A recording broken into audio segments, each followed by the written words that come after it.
Hello students, आज हम पढ़ेंगे पाठ 12 होली। ठीक है। होली कैसे मनाते हैं सभी को पता है ना। होली के दिन क्या करते हैं, सभी एक दूसरे को कलर्स लगाते हैं। चलो देखते हैं। त्यौहार हमारे जीवन में खुशियाँ व उमंग लेकर आते हैं और हमें कोई ना कोई सीख अवश्य देते हैं। होली भी एक ऐसा ही त्यौहार है। देखिए, त्यौहार के दिन हम सब बहुत खुश रहते हैं, नए नए कपड़े पहनते हैं, एक दूसरे से गले मिलते हैं, एक दूसरे जो अपने रिलेशन वाले हैं उनके घर अपना आना जाना होता है और सब हम खुशियों से उसको मनाते हैं। पर उससे हमको वो त्योहारों से हमें एक सीख भी मिलती है। तो हमें वो क्या सीख मिलती है, इस पाठ में हम उसको देखेंगे। भारत के प्रमुख त्योहारों में से होली एक महत्वपूर्ण त्यौहार है। इस दिन हम एक दूसरे को रंग लगाते हैं और स्वादिष्ट पकवान खाते हैं। इस दिन अच्छे अच्छे कपड़े पहने जाते हैं। शाम के समय एक दूसरे के घर जाकर मिठाइयाँ बांटी जाती है। इस दिन से नए संवत्सर का शुभारंभ होता है। देखिए, भारत के प्रमुख त्योहारों में से एक, अब भारत में कितने सारे त्यौहार है, दिवाली है, होली है, उसके बाद में हमारी संक्रांति आती है। बहुत से ऐसे पर्व है जो भारत में मनाए जाते हैं। उसमें से एक महत्वपूर्ण त्यौहार है होली। ठीक है। इस दिन क्या करते हैं, सभी एक दूसरे को रंग लगाते हैं और स्वादिष्ट भोजन बनाते हैं। इस दिन अच्छे अच्छे कपड़े पहनते हैं। शाम के समय एक दूसरे के घर जाकर मिठाइयाँ बांटी जाती है और इस दिन से नए संवत्सर मतलब नया साल शुरू होता है। ठीक है, चलिए आगे देखते हैं। यह त्यौहार फाल्गुन मास की पूर्णिमा के दिन मनाया जाता है। होली के दिन पूर्व होलिका दहन किया जाता है। उसमें जो गेहूं की बालियां आदि जलाई जाती है ना। होलिका दहन होता है, पता है आप लोगों को, शाम में 6-7 बजे होलिका दहन, होली जलाई जाती है। और ये कब मनाई जाती है होली, फाल्गुन मास की पूर्णिमा के दिन मनाई जाती है। ठीक है, देखते हैं।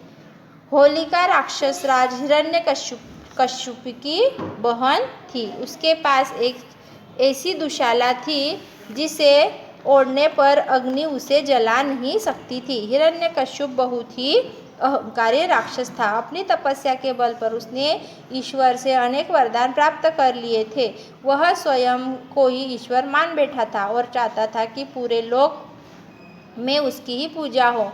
डर के मारे सभी लोग उसकी पूजा करते थे। उसका एक पुत्र था प्रहलाद। देखिए, होलिका कौन थी, जो राक्षस था हिरण्यकश्यप उसकी बहन थी।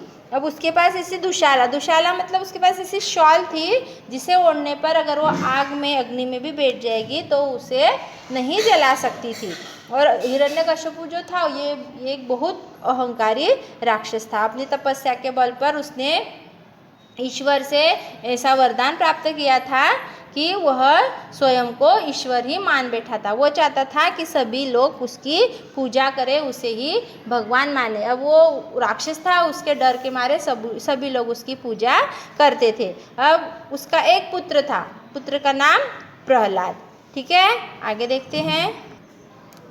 प्रहलाद अपने पिता को भगवान नहीं मानता था। वह भगवान विष्णु की पूजा करता था, उनको ही सर्वव्यापी मानता था। वह दिन रात उसका स्मरण करता था। हिरण्यकश्यपु ने अपने पुत्र प्रहलाद को भगवान विष्णु की उपासना करने के लिए दंडित किया, तरह तरह से प्रताड़ित किया। फिर भी प्रहलाद ने भगवान विष्णु की उपासना नहीं छोड़ी। अंत में हिरण्यकश्यपु ने प्रहलाद को मृत्यु दंड देने का निर्णय लिया। उसने होलिका के साथ मिलकर प्रहलाद को आग में जला देने की योजना बनाई। हिरण्यकश्यपु ने लकड़ियों का ढेर इकट्ठा करवाया। होलिका अपनी दुशाला ओढ़कर बड़े प्रेम से प्रहलाद को अपनी गोद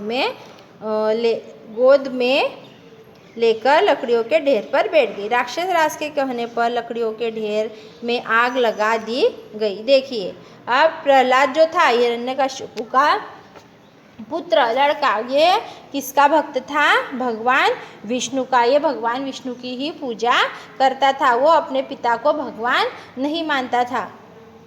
तो और रात दिन बस भगवान विष्णु का ही स्मरण करता रहता था। तो हिरण्यकश्यपु ने अपने जो पुत्र को भगवान विष्णु की उपासना करने के लिए, पूजा करने के लिए मना किया, उसको हर तरह से दंडित किया, प्रताड़ित किया, उसको परेशान किया, फिर भी उसने उपासना करना नहीं छोड़ी। तो अंत में हिरण्यकश्यपु ने क्या किया, प्रहलाद को मृत्युदंड देने का निर्णय किया। उसने होलिका के साथ मिलकर प्रहलाद को आग में जला देने का निर्णय लिया। फिर हिरण्यकश्यपु ने लकड़ियों का ढेर इकट्ठा किया और होलिका अपनी दुशाला ओढ़कर बड़े प्रेम से प्रहलाद को अपनी गोद में लेकर लकड़ियों के ढेर पर बैठ गई, है ना। अब आगे देखते हैं क्या है। हिरण्यकश्यपु ने सोचा कि प्रहलाद आग में जलकर भस्म हो जाएगा, लेकिन जाको राखे साइया मार सके ना कोई। संयोग से उसी समय बड़े जोर की आंधी आई और होलिका की दुशाला उस तेज आंधी में उड़ गई। दुशाला उड़ते ही होलिका के शरीर में आग लग गई, परंतु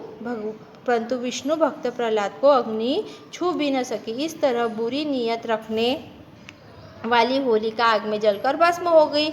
होलिका बुराई का प्रतीक है, उसका आग में जलने का अर्थ है बुराइयों का जलकर समाप्त हो जाना। होलिका के नाम पर ही इस त्यौहार का नाम होली पड़ा है। देखिए, अब किसको जलाना था, प्रहलाद को, क्योंकि वो भगवान विष्णु की पूजा करता था और हिरण्यकश्यपु नहीं चाहता था कि वो भगवान विष्णु की पूजा करे, तो उसने अपने बहन के साथ मिलकर उसको आग में बिठाया। पर भगवान विष्णु का भक्त होने के कारण वो उसको आग छू भी नहीं सकी और होलिका भस्म हो गई आग में जलकर। कैसे कि उस समय इतनी ज़ोर से आंधी आई कि उसने जो दुशाला शॉल ओढ़ के रखी थी वो आंधी में उड़ गई और होलिका उसमें जलकर भस्म हो गई। तो इससे हमें क्या समझ में आता है कि जो बुरी नीयत रखते हैं तो उनका कभी भला नहीं होता है ना।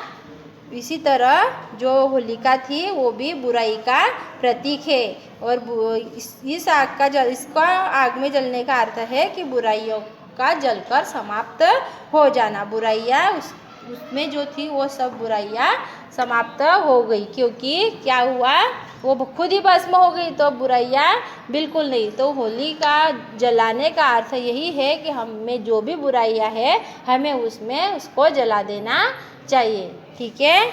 हमें खुद को नहीं जलना है, उसमें हमारे अंदर जो बुराइयाँ है उसको जलाना है। आगे देखते हैं। होली